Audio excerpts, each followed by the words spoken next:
Welcome to ever green guidance Coimbatore. இன்னைக்கு NEET examination எழுதக்கூடிய எல்லா குழந்தைகளுக்கும் எவர் கிரீன் கைடன்ஸ் சேனல் சார்பாகவும் என் குடும்பத்தின் சார்பாகவும் மனமார்ந்த வாழ்த்துக்கள். நீங்கள் எதிர்பார்க்குற மாதிரி ஒரு மருத்துவம் எனக்கு கிடைக்கணும் அப்படின்னு சொல்லி கடவுள் வேண்டிக்கிறோம்.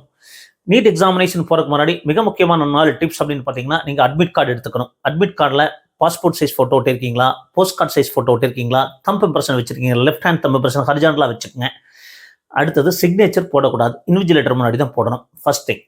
நெக்ஸ்ட் பார்த்தீங்கன்னா ஒரிஜினல் ஐடென்டிட்டி ப்ரூஃப் அப்படிங்கிறது மோஸ்ட்லி ஆதார் கார்டு தான் கொடுத்துருக்காங்க. என்ன ஐடென்டிட்டி ப்ரூஃப் கொடுத்தீங்கன்னா அந்த ஒரிஜினல் ஐடென்டிட்டி ப்ரூஃப் எடுத்துங்க. Second thing. தேர்டு பார்த்தீங்கன்னா நீங்கள் வாட்டர் பாட்டில் டிரான்ஸ்பரண்டாக 1 லிட்டரோ அல்லது 2 லிட்டரோ டிரான்ஸ்பரண்ட் வாட்டர் பாட்டில் எடுத்துங்க. Third important point.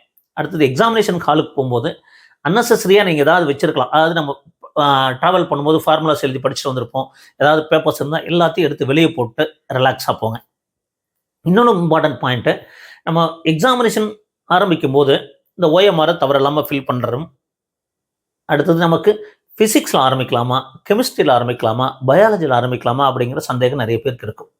உங்களுக்கு எது விருப்பம் நினைக்கிறீங்களோ அந்த சப்ஜெக்ட்லேருந்து ஆரம்பிக்கும். உங்களுக்கு பயாலஜி பிடிச்சிருந்தா பயாலஜிலேருந்து ஆரம்பிங்க, கெமிஸ்ட்ரி பிடிச்சிருந்தா கெமிஸ்ட்ரியிலேருந்து ஆரம்பிங்க.